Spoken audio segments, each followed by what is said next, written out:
Updates, boys! And I was just playing a game. What was made by Roblox out there. So this has been updated. I am not fully living that right now.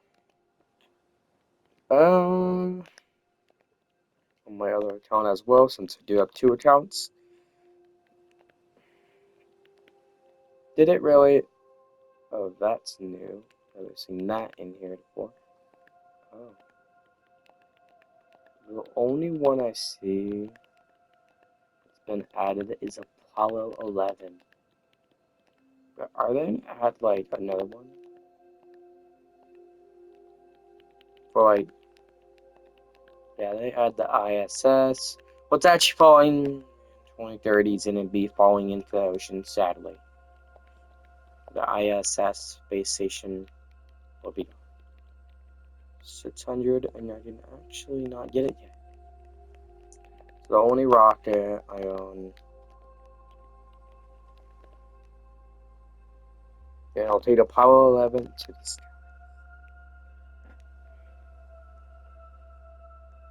Peter. Meh. Meh. Meh. Meh. That's the thing.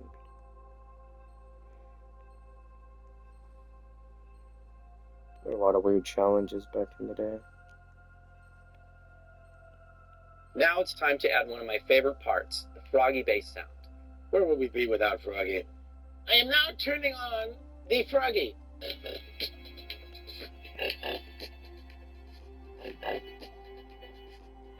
Nothing like a singing frog.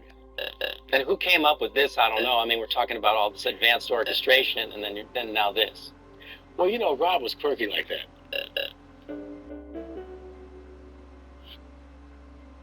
With hundreds of job skills you can apply right away, whatever you want. There tonight. No. Hi, everyone. Join me and my good friend and keyboard virtuoso, Greg Fillinganes, for this on-camera performance. It's our take of 7 distinct bass parts from Michael Jackson's iconic song, Thriller. This episode focuses on Greg's mindset and his keyboard artistry, with lots of insights about knowing when to add fills, lessons he learned from Stevie Wonder, song interpretation, and even his keyboard trigger preferences. Also, plenty of sidebars along the way. Can I really go on land with Always this pay thing? close attention to Greg's groove. That's the difference maker. It's a masterclass that can't help but highlight Rod Temperton's flawless and visionary synth arrangement. We made this video together with love to That's pass along our definitely knowledge Apollo to you, 11. so we hope you enjoy it.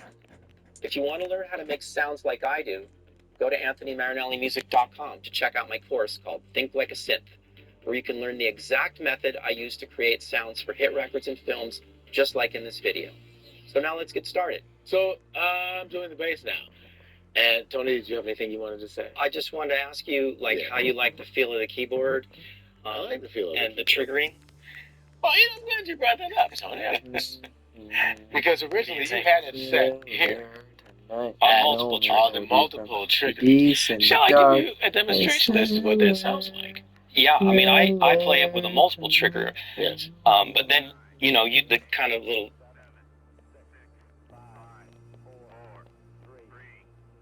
ornamentation that you do requires phrasing. Well, yeah, there is that as phrasing. Also, my touch is different than your touch. Well, your fingers are straight there, the way you play, at least a space line. Yeah. This is with multiple triggering, right? So multiple triggering means that you're going to hear every note the same, with all the characteristics of the filters and everything else that's part of the sound.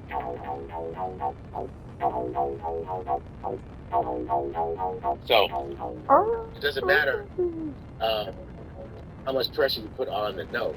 It's going to sound the same because it's multiple triggering. So that means uniformity there. It's uniformity. Good word. But with single triggering, it's going to be this. That means you're only going to get the full characteristic when you hit the note completely like that.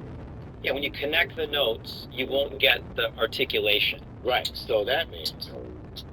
But for me, in my case, it's more expressive for me to have single triggering, because I can manipulate it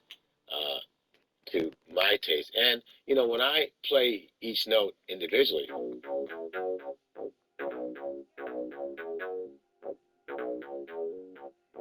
I'm going to get mostly multiple triggering anyway. But there's that one note that will slip through the cracks that won't re-trigger on its own. Yeah, but it's feel. I mean, kind of like a live bass player isn't going to get every note like a machine, right? So if I want to do a lick like,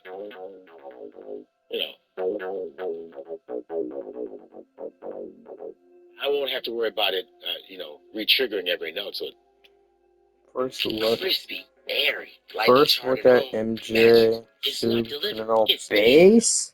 Michael liked to go get the original sounds as much as he could. Like he liked that.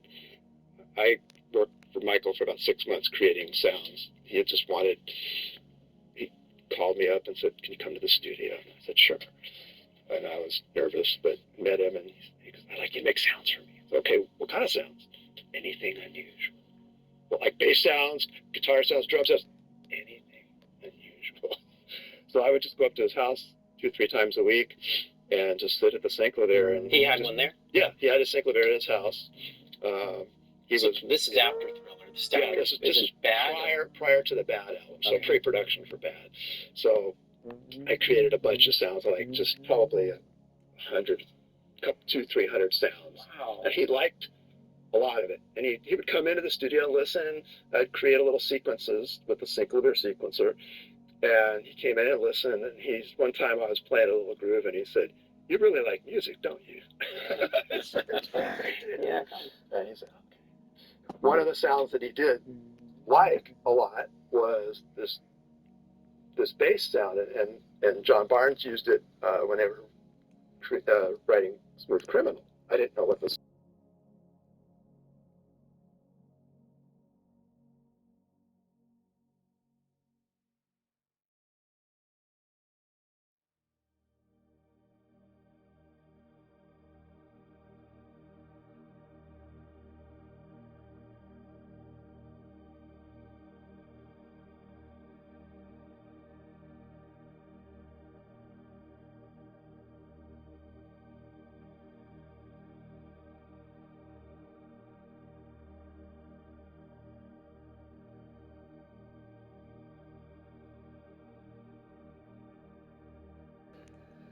There's the sound. Great sound. So, yeah, it's like a grand piano. But when you take that sample and raise it up, now you got a musical tone. You can hear it better. Sure. That's not the low A anymore on the piano. So that's the sound from Smooth Criminal. But when he recorded it, they added, I think it was a mini mode. So they added. Let's hear it. Oh yeah. So together. Oh, that's straight up heard it. That's basically this. So you get it's the Synclavier partial, timbre system, allowing you to do multiple timbre sounds. Two sounds. That's only two partials. It's a stereo sample. It takes up 2 voices, and then you have a monophonic sample of a mini mode. The mini mode sample.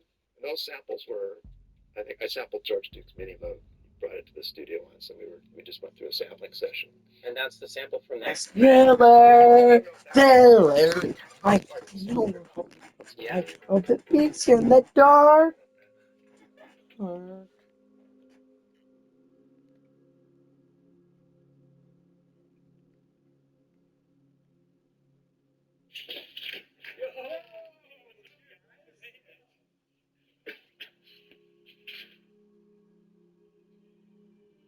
What, guys? It's just a sore throat.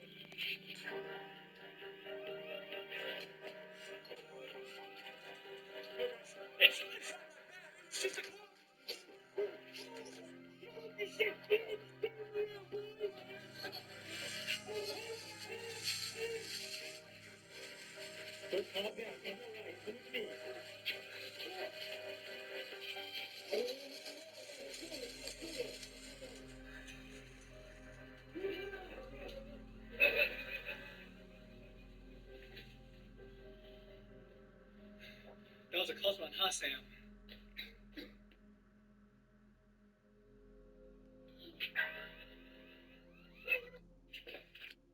When Markiplier returned to Five Nights at Freddy's to settle his cheating allegations, he somehow recreated his most iconic There are people on the moon. That shows you the Apollo 11 thing. People are already buying it. by getting jump scared by the same animatronic at the exact same time. So the first night is never usually that bad in any of the games, so I'll play through. Yeah, whatever. It's night one, yeah, so it's not gonna be. I said the fucking thing. In 2026. Holy shit. When Markiplier returned to Five Nights at Freddy's to settle his cheating allegations, he somehow recreated his most iconic moment by getting jump scared by the same animatronic at the exact same time. Okay, so the first night is never usually that bad in any of the The games, so I'll play through. survivors. Yeah, whatever. It's night one, yeah, so it's not gonna be. I said the fucking thing. If you build a small arch like this, place a pair of trapdoors in the doorway. They designed the museum from cardboard in order to prepare for a massive crime to steal the art collection. Later that evening, as they were sneaking across the roof, they noticed the deadly lasers placed in front of them. But it didn't stop these professional robbers from desired success. Now they only had to escape the cops on the way out. They designed the museum from cardboard in order to Hold on, y'all. Let me send a text to someone in it right here.